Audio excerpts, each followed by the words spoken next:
എല്ലാവർക്കും നമസ്കാരം. ഞാൻ Ramakrishnan T B, SEBI registered research അനലിസ്റ്റാണ്. ഈ പോഡ്കാസ്റ്റ് കേട്ടതിന് ശേഷം ഡിസ്ക്ലെയിമർ കൂടി വായിച്ചു നോക്കണമെന്ന് താല്പര്യപ്പെടുന്നു.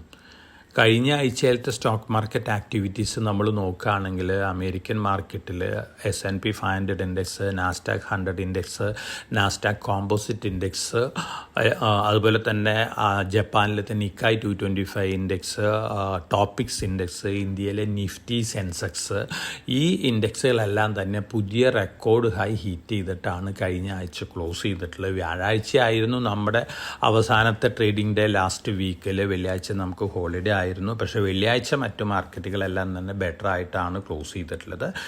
ചൈനയിലും അതുപോലെ തന്നെ മാർക്കറ്റുകളെല്ലാം തന്നെ വെള്ളിയാഴ്ച ബെറ്റർ ആയിട്ടാണ് ക്ലോസ് ചെയ്തിട്ടുള്ളത്. ഇതിന് പ്രധാനപ്പെട്ട കാരണം ചൈനയിൽ പുറത്തു വന്നിട്ടുള്ള ഫെബ്രുവരിയിലെ import export data better than expected ആയിരുന്നു. ഒപ്പം Chinese government $27 billion chip fund offer ചെയ്തിരിക്കുകയാണ്. ചിപ്പ് മാനുഫാക്ചറിങ്ങിൽ അമേരിക്കയായിട്ടുള്ള കോമ്പറ്റീഷനാണ് നടക്കുന്നത്.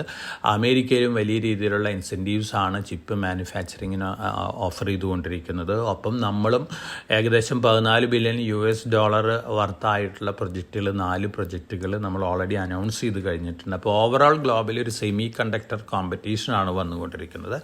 അതിൻ്റെ ഒരു പോസിറ്റീവ് ഇമ്പാക്റ്റ് വലിയ ചിപ്പ് മാനുഫാക്ചറിങ് സെമി കണ്ടക്ടർ കമ്പനികളായ NVIDIAയിലൊക്കെ നമ്മൾ കണ്ടു കഴിഞ്ഞിട്ടുണ്ട്, AMDയിലും കണ്ടു കഴിഞ്ഞിട്ടുണ്ട്. പക്ഷേ കോമ്പറ്റീഷൻ കൂടുമ്പോൾ തീർച്ചയായിട്ടും പുതിയ ഇന്നോവേറ്റീവ് പ്രൊഡക്റ്റുകളൊക്കെ വരാം. അപ്പോൾ ഫർദർ വലിയ രീതിയിലുള്ള റാലിയൊന്നും നമുക്ക് NVIDIAയിലോ അല്ലെങ്കിൽ AMDയിലോ ഒന്നും ഇപ്പോഴത്തെ അവസ്ഥയിൽ എക്സ്പെക്റ്റ് ചെയ്യാൻ സാധിക്കില്ല. ഒരു പക്ഷേ ഭാവിയിൽ വരുന്ന ഇത്തരത്തിലുള്ള കപ്പാസിറ്റി അഡീഷൻസ് മാർക്കറ്റിൽ അഡ്വാൻസ് ആയിട്ട് തന്നെ ഡിസ്കൗണ്ട് ചെയ്യാനുള്ള ചാൻസസ് വളരെ വളരെ കൂടുതലാണ്. ഇനി നമ്മൾ മറ്റ് ന്യൂസ് ഫ്ലോസൊക്കെ നോക്കുകയാണെങ്കിൽ തീർച്ചയായിട്ടും വന്നുകൊണ്ടിരിക്കുന്ന ന്യൂസ് ഫ്ലോസ് എല്ലാം തന്നെ പോസിറ്റീവ് ആയിട്ടുള്ള ന്യൂസ് ഫ്ലോസ് തന്നെയാണ്. നമ്മുടെ മാർക്കറ്റിൽ ഈ ആഴ്ചയിൽ മേജറായിട്ടുള്ള ഇവൻറ്റ് വരാൻ പോകുന്നത് ഇൻഫ്ലേഷൻ ഡാറ്റയ്ക്ക് പുറമെ നമ്മുടെ ജനറൽ ഇലക്ഷൻ, പാർലമെൻറ്റ് ഇലക്ഷൻ തീയതികൾ ഒരു പക്ഷേ ഈ ആഴ്ച അനൗൺസ്മെൻറ്റ് വന്നേക്കാം. അങ്ങനെ വരികയാണെങ്കിൽ നമ്മുടെ മാർക്കറ്റ് വീണ്ടും ഒരു പോസിറ്റീവ് ബയാസോട് കൂടിയുള്ളൊരു മൂവ്മെൻറ്റ് കാണാനുള്ള ചാൻസസ് ആണ് കാണുന്നത്. നിഫ്റ്റി ഒരു പക്ഷേ 23,000 ലെവലിലേക്കൊക്കെ ഒരു വലിയ രീതിയിലുള്ള മുന്നേറ്റം വരികയാണെങ്കിൽ എത്താനുള്ള ചാൻസസ് ഉണ്ട്. പക്ഷേ അതേസമയം ഗ്ലോബൽ മാർക്കറ്റുകളൊരു കറക്റ്റീവ് മോഡ് വരികയാണെങ്കിൽ അതിൻ്റെ ഒരു ഇമ്പാക്റ്റും നമ്മുടെ മാർക്കറ്റിൽ ഉണ്ടാകാനുള്ള സാധ്യതകളൊക്കെ വളരെ കൂടുതലാണ്. നമ്മളെ സംബന്ധിച്ച് സ്റ്റോക്ക് സ്പെസിഫിക് ആയിട്ടുള്ള സെക്ടർ സ്പെസിഫിക് ആയിട്ടുള്ള ന്യൂസ് ഫ്ലോസ് ഒക്കെ നോക്കുകയാണെങ്കിൽ നമ്മൾ കോൾ പ്രൊഡക്ഷൻ ഇന്ത്യയിൽ നോക്കുകയാണെങ്കിൽ വീണ്ടും ഹയർ ലെവലിലേക്ക് മുന്നേറിക്കൊണ്ടിരിക്കുകയാണ്. 2060, 2070 വരെ ഇന്ത്യയിൽ പവർ ജനറേഷന് വേണ്ടി കോളിനെ തന്നെ ഡിപ്പെൻഡ് ചെയ്യേണ്ടി വരും എന്നുള്ള തരത്തിലുള്ള റിപ്പോർട്ടുകളാണ് വരുന്നത്. അങ്ങനെ വരുമ്പോൾ തീർച്ചയായിട്ടും അത് കോൾ ഇന്ത്യ പോലുള്ള സ്റ്റോക്കുകൾക്കൊക്കെ വളരെ പോസിറ്റീവാണ്. ഇൻവെസ്റ്റേഴ്സിന് ഹയർ ഡിവിഡൻഡ് കിട്ടാൻ സാധ്യതകളുണ്ട്.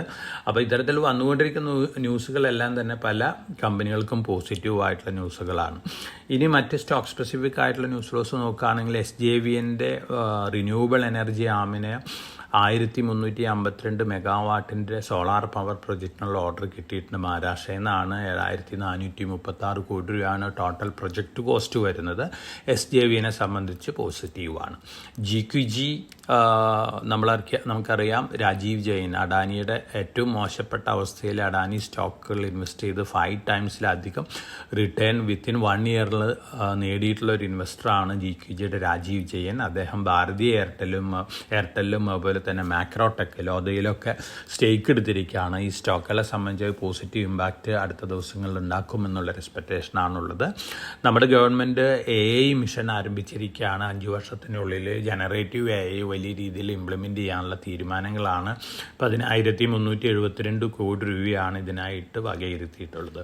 ഹിന്ദുസ്ഥാൻ എയറോനോട്ടിക്സ് ലിമിറ്റഡിന് വീണ്ടും 15,000 കോടി രൂപയുടെ 5th ജനറേഷൻ കോമ്പാറ്റ് എയർക്രാഫ്റ്റ് ഉണ്ടാക്കാനുള്ള ഓർഡറുകളാണ്.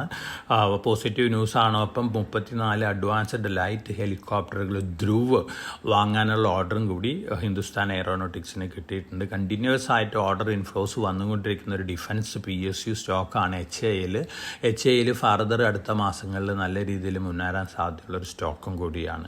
വരുൺ ബിവറേജസ് നമ്മുടെ തന്നെ ടോപ്പിക്കുകളിൽ ഒന്നായിരുന്നു. വരുൺ ബിവറേജസും കപ്പാസിറ്റികൾ കൂട്ടിക്കൊണ്ടിരിക്കുകയാണ്. പല പ്ലാന്റുകളിലും അതുപോലെ തന്നെ ആഫ്രിക്കൻ ഓപ്പറേഷൻസും വലിയ രീതിയിൽ ഇൻക്രീസ് ചെയ്യാൻ പോവുകയാണ്. ഒപ്പം അവരുടെ സ്വന്തം ബ്രാൻഡുകളുണ്ട്. ക്രീംബെൽ എന്ന് പറഞ്ഞ ബ്രാൻഡുകളിലും കൂടുതൽ കോൺസെൻട്രേഷൻ കൊടുക്കുകയാണ്. അതോടൊപ്പം തന്നെ പെപ്സി ബോട്ടിലിങ്ങിന് പുറമെ ജ്യൂസ് ബോട്ടിലിങ്ങുകൾക്കും കൂടി എൻ്റർ ചെയ്യുകയാണ്. അപ്പോൾ വരുൺ ബിവറേജിനെ സംബന്ധിച്ച് വളരെ പോസിറ്റീവായിട്ടുള്ള ന്യൂസ് ഫ്ലോസ് ആണ് വന്നുകൊണ്ടിരിക്കുന്നത്. വീനസ് റെമഡീസ് ഒരു സ്മോൾ ഫാർമസ്യൂട്ടിക്കൽ കമ്പനിയാണ്. ഇക്വിറ്റി ക്യാപിറ്റൽ 13.37 കോടിയേ ഉള്ളൂ. പ്രൈസ് ടു ബുക്ക് വാല്യൂ നോക്കുകയാണെങ്കിലും 0.91 ഉള്ളൂ. പ്രൈസ് ഏണിംഗ് റേഷ്യോ നോക്കുകയാണെങ്കിൽ 17.48 ഉള്ളൂ. ഈ കമ്പനിക്ക് യുക്രൈനിൽ ഓൺകോളജി ഡ്രഗുകൾ മാർക്കറ്റ് ചെയ്യാനുള്ള റൈറ്റുകൾ കിട്ടിയിട്ടുണ്ട്. പോസിറ്റീവ് ന്യൂസാണ്. ഒരു പക്ഷേ ഒരു അപ്മൂവ് കാണാൻ സാധ്യതയുള്ളൊരു സ്റ്റോക്കാണ് വീനസ് റെമഡീസ്. അപ്പോളോ ഹോസ്പിറ്റലിൽ latest brain tumour treatment introduce ചെയ്തിരിക്കുകയാണ് അവരുടെ ഹോസ്പിറ്റലിൽ. വളരെ സക്സസ്ഫുള്ളായിട്ടുള്ള മോഡലാണ് ഇൻട്രൊഡ്യൂസ് ചെയ്തിട്ടുള്ളത്. അപ്പോളോ ഹോസ്പിറ്റലിനെ സംബന്ധിച്ച് പോസിറ്റീവാണ്. ടി വി എസ് മോട്ടോഴ്സ് ഫ്രാൻസിലേക്കും കൂടി എക്സ്പോർട്ട് സ്റ്റാർട്ട് ചെയ്യാൻ പോവുകയാണ്. ഓൾറെഡി ഫ്രാൻസിൽ ടി വി എസ് പ്രോഡക്റ്റുകളെല്ലാം തന്നെ ഡിസ്പ്ലേ ചെയ്ത് കഴിഞ്ഞു. കഴിഞ്ഞ ആഴ്ചകളിൽ എമിൽ ഫ്രൈ എന്ന് പറയുന്ന 100 വർഷം പഴക്കമുള്ള യൂറോപ്പിലത്തെ automobile imports and exports company ആയിട്ടൊരു ടൈപ്പിൽ എത്തിയിരുന്നു. ടി വി എസ് മോട്ടോഴ്സിൻ്റെ പ്രോഡക്റ്റുകൾ യൂറോപ്പിലേക്ക് എക്സ്പോർട്ട് ചെയ്യാനായിട്ട്. അതോടൊപ്പം തന്നെ ഇപ്പോൾ നമ്മൾ ടി വി എസ് മോട്ടോഴ്സിൻ്റെ ഓവറോൾ ആക്ടിവിറ്റീസ് നോക്കുകയാണെങ്കിൽ 80 കൺട്രികളിലേക്ക് ടി വി എസ് മോട്ടോഴ്സിൻ്റെ പ്രൊഡക്റ്റുകൾ എക്സ്പോർട്ട് ചെയ്യുന്നുണ്ട്. 1/4 റവന്യൂ വരുന്നത് എക്സ്പോർട്ടിൽ നിന്നാണ്. ഇനി യൂറോപ്പിലും വലിയ രീതിയിൽ സെയിൽസ് ഇൻക്രീസ് ആവുകയാണെങ്കിൽ റവന്യൂ ഇൻക്രീസ് ചെയ്യും, പ്രോഫിറ്റബിലിറ്റി കൂടും. ടി വി എസ് മോട്ടോഴ്സിനെ സംബന്ധിച്ച് പോസിറ്റീവായിട്ടുള്ള ന്യൂസാണ്. അതുപോലെ തന്നെ നമ്മൾ കഴിഞ്ഞ വർഷങ്ങളിൽ നമ്മുടെ ഇൻവെസ്റ്റേഴ്സിന് നമ്മുടെ റെക്കമെൻഡേഷൻസും കൂടിയായിരുന്ന 2 സ്റ്റോക്കുകളാണ് കീപേ ഗ്രീൻ എനർജി ലിമിറ്റഡും KP എനർജി ലിമിറ്റഡും. എക്സ് ബോണസിലാണ് ഈ 2 സ്റ്റോക്കുകളും ട്രേഡ് ചെയ്യുന്നത്. കഴിഞ്ഞ ആഴ്ചയിൽ ആദിത്യ ബിർള ഗ്രൂപ്പിൽ നിന്ന് ഈ 2 കമ്പനികൾക്കും വിൻഡ് പവർ, സോളാർ പവർ പ്രൊജക്റ്റുകൾ കിട്ടിയിട്ടുണ്ട്. പോസിറ്റീവായിട്ടുള്ള ന്യൂസാണ്. പോസിറ്റീവ് റിയാക്ഷൻ കാണിക്കാനാണ് ചാൻസസ് കൂടുതൽ. ഒപ്പം Ravindra energy limited BSE listed സ്റ്റോക്കാണ്. മഹാരാഷ്ട്ര ഗവൺമെൻറ്റിൽ നിന്ന് സോളാർ പവർ പ്രൊജക്റ്റ് കിട്ടിയിട്ടുണ്ട്. 25 വർഷത്തേക്കാണ് പവർ പർച്ചേസ് അഗ്രിമെൻ്റ് ഉള്ളത്. പോസിറ്റീവ് ന്യൂസാണ്. 83 രൂപ 84 രൂപ റേഞ്ചിലൊക്കെയാണ് ഈ സ്റ്റോക്ക് ട്രേഡ് ചെയ്യുന്നത്. 10 രൂപയാണ് ഫേസ് വാല്യൂ. ഈ ന്യൂസിൻ്റെ പിൻബലത്തിൽ ഒരുപക്ഷെ മുന്നേറാൻ സാധ്യതയുള്ള ഒരു സ്റ്റോക്കാണ്. ഗാർഡൻ റീച്ച് സ്ട്രിപ്പ് ബിൽഡേഴ്സ് അവരുടെ ഓതറൈസ്ഡ് ക്യാപിറ്റൽ കൂട്ടാനായിട്ട് ബോർഡ് മീറ്റിംഗ് വിളിച്ചിട്ടുണ്ട്. തീർച്ചയായിട്ടും ഒരു ബോണസ് ഇഷ്യൂ ഒക്കെ ഒരുപക്ഷെ നമുക്ക് എക്സ്പെക്റ്റ് ചെയ്യാം. ഗവൺമെൻറ്റിൻ്റെ സ്ട്രോങ് PSU കമ്പനികളിൽ ഒരു കമ്പനിയും കൂടിയാണ്. ഒപ്പം റിന്യൂവബിൾ എനർജി വെസൽസ് ഒക്കെ ഉണ്ടാക്കാനുള്ള ഓവർസീസ് ഓർഡേഴ്സും ഈ കമ്പനിക്ക് കിട്ടിക്കൊണ്ടിരിക്കുകയാണ്. ഇന്ത്യയിലെ തന്നെ ഡിഫൻസ് ഷിപ്പ് ബിൽഡിങ്ങിലൊക്കെ വളരെ പ്രാമുഖ്യമുള്ളൊരു കമ്പനി കൂടിയാണ് GRSE. അപ്പം നമുക്കൊരു ബോണസ് എക്സ്പെക്റ്റേഷൻ ഈ സ്റ്റോക്കിൽ വെച്ച് പുലർത്താം. അതിൻ്റെ ഒരു ഇൻഡിക്കേഷനാണ്. ഓതറൈസ്ഡ് ക്യാപിറ്റൽ ഇൻക്രീസ് ചെയ്യാനുള്ള ബോർഡ് തീരുമാനം. ഒരുപക്ഷെ മറ്റ് റൈറ്റ്സ് ഇഷ്യൂ അല്ലെങ്കിൽ ക്വാളിഫൈഡ് ഇൻസ്റ്റിറ്റ്യൂഷൻ പ്ലേസ്മെൻ്റ് ഒക്കെ ഉണ്ടാവാം. എന്നിരുന്നാലും ന്യൂസ് GRSEനെ സംബന്ധിച്ച് പോസിറ്റീവാണ്. PNC ഇൻഫ്രാടെക്കിന് വീണ്ടും ഒരു ഓർഡർ കിട്ടിയിരിക്കുകയാണ്. 1174 കോടി രൂപയുടെ ഒരു ഹൈവേ പ്രൊജക്റ്റ് ഓർഡറാണ്. മധ്യപ്രദേശിൽ നിന്നാണ്. പോസിറ്റീവ് ന്യൂസാണ്. ഭാരത് എർത്ത് മൂവേഴ്സാണ് ഇന്ത്യയിലെ ആദ്യത്തെ വന്ദേ ഭാരത് സ്ലീപ്പർ ട്രെയിൻ പുറത്തിറക്കാൻ പോകുന്നത്. റെയിൽവേ മിനിസ്റ്റർ അശ്വിനി വൈഷ്ണവ് ബാംഗ്ലൂരിൽ ആദ്യത്തെ ട്രെയിനിൻ്റെ ക്യാബിൻസ് നിർമ്മാണമൊക്കെ വാഗൺ നിർമ്മാണമൊക്കെ ഫ്ലാഗ് ഓഫ് ചെയ്തിട്ടുണ്ട്. അടുത്ത മാസങ്ങളിൽ ആദ്യത്തെ ട്രെയിൻ പുറത്തിറങ്ങും. അതിനുശേഷം വീണ്ടും 10 ട്രെയിനുകൾ വന്ദേ ഭാരത് സ്ലീപ്പർ ട്രെയിനുകൾ നിർമ്മിക്കാനുള്ള ഓർഡറും ബെമലിന് കിട്ടിയിട്ടുണ്ട്. അപ്പോൾ ഭാരത് എർത്ത് മൂവേഴ്സിനെ സംബന്ധിച്ച് പോസിറ്റീവാണ്. ഫർദർ മുന്നേറാൻ സാധ്യതയുള്ളൊരു സ്റ്റോക്കും കൂടിയാണ് BEML അല്ലെങ്കിൽ BAML. LIC ലൈഫ് ഇൻഷുറൻസ് പോളിസികളുടെ ന്യൂ ബിസിനസ് പ്രീമിയം പോളിസികളുടെ ഡാറ്റ വന്നിട്ടുണ്ട്. LIC ആണ് വലിയ ഗ്രോത്ത് ഫെബ്രുവരിയിൽ ഇയർ ടു ഇയർ നേടിയിട്ടുള്ളത്. 67.48% ഗ്രോത്താണ്. അതുപോലെ തന്നെ ICICI പ്രൂഡൻഷ്യൽ ലൈഫ് 32.54% ഗ്രോത്താണ്. SBI ലൈഫ് 32% ഗ്രോത്താണ് നേടിയിട്ടുള്ളത്. അതുപോലെ തന്നെ HDFC ലൈഫ് 14.49% ഗ്രോത്താണ്. ന്യൂ ബിസിനസ് പ്രീമിയം അക്കൗണ്ടിൽ ഗ്രോത്ത് കാണിച്ചു വെച്ചിരിക്കുന്നത്. അപ്പോൾ തീർച്ചയായിട്ടും LICക്കും അതുപോലെ തന്നെ SBI ലൈഫിലും അതുപോലെ തന്നെ ICICI പ്രൂഡൻഷ്യൽ ലൈഫിലൊക്കെ ഒരു പോസിറ്റീവ് മൊമെൻറ്റം അടുത്ത ദിവസങ്ങളിൽ കാണാനുള്ള ചാൻസസ് ഉണ്ട്. JSW എനർജിയുടെ റിന്യൂവബിൾ എനർജി ആമിൻ്റെ ഒരു സ്റ്റെപ്പ് ഡൗൺ സബ്സിഡിയറി സാനി റിന്യൂവബിൾ എനർജി ചൈന ആയിട്ടൊരു ടൈപ്പിൽ ഏർപ്പെട്ടിട്ടുണ്ട്. വിൻഡ് ടർബൈൻസ് നിർമ്മിക്കാനുള്ളൊരു ടൈപ്പാണ്. JSW എനർജിനെ സംബന്ധിച്ച് ധാരാളം ന്യൂസ് ഫ്ലോസ് ഉള്ള റിന്യൂവബിൾ എനർജി കമ്പനിയും കൂടിയാണ്. ഈ ന്യൂസും സ്ലൈറ്റ്ലി പോസിറ്റീവാണ്. കോസ്മിക് CRF റെയിൽവേ വാഗൺസിനൊക്കെ സ്റ്റീൽ സ്ട്രക്ചേഴ്സും കമ്പോണൻസും കൊടുക്കുന്നൊരു കമ്പനിയാണ്. 16.4 കോടി രൂപയുടെ ഓർഡർ കിട്ടിയിട്ടുണ്ട്. ഈ കമ്പനീനെ സംബന്ധിച്ചും പോസിറ്റീവായിട്ടുള്ള ഒരു ന്യൂസാണ്. നമ്മൾ ഈ ആഴ്ച ഇൻവെസ്റ്റേഴ്സിന് റെക്കമെൻഡ് ചെയ്യുന്നത് 4 SME IPOകളാണ്. ആദ്യത്തെ IPO KP green engineering limited ആണ്. നേരത്തെ നമ്മൾ സൂചിപ്പിച്ചിട്ടുള്ള KPI green energy KP energy ഗ്രൂപ്പിൻ്റെ ഒരു കമ്പനിയാണ്. KPI ഗ്രീൻ എനർജി ലിമിറ്റഡിനും അതുപോലെ തന്നെ KP എനർജി ലിമിറ്റഡിനൊക്കെ അവരുടെ പ്രൊജക്റ്റുകൾക്കൊക്കെ പല എക്യുപ്മെൻറ്റുകളും സപ്ലൈ ചെയ്യുന്ന ഒരു എഞ്ചിനീയറിംഗ് കമ്പനിയാണ് KP ഗ്രൂപ്പിൻ്റെ.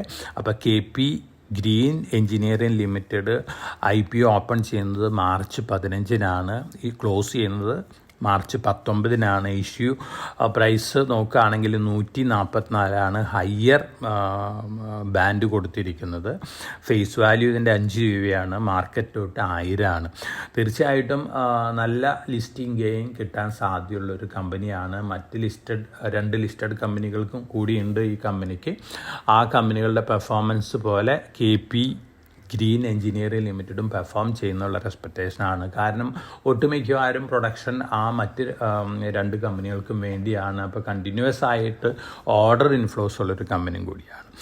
മറ്റൊരു കമ്പനി AVP ഇൻഫ്രാകോൺ ലിമിറ്റഡ് ആണ്. റോഡ് ഇൻഫ്രാസ്ട്രക്ചർ രംഗത്തൊരു കമ്പനിയാണ്. ഹയർ പ്രൈസ് ബാൻഡ് 75 രൂപയാണ്. മാർക്കറ്റ് തൊട്ട് 1600 ലോട്ടാണ്. നമ്മൾ ഈ കമ്പനിയുടെ പെർഫോമൻസ് നോക്കുകയാണെങ്കിൽ വളരെ അട്രാക്റ്റീവ് ആയിട്ടുള്ളൊരു വാല്യുവേഷനിലാണ് ഈ IPO പ്രൈസിങ് വന്നിട്ടുള്ളത്. അപ്പോൾ AVP ഇൻഫ്രാകോൺ ലിമിറ്റഡും നല്ല ലിസ്റ്റിംഗ് ഗെയിൻ ഇൻവെസ്റ്റേഴ്സിന് നൽകാൻ സാധ്യതയുള്ള കമ്പനിയാണ്. മാർച്ച് 13-നാണ് ഓപ്പൺ ചെയ്യുന്നത്. മാർച്ച് 15-നാണ് അവസാനിക്കുന്നത്.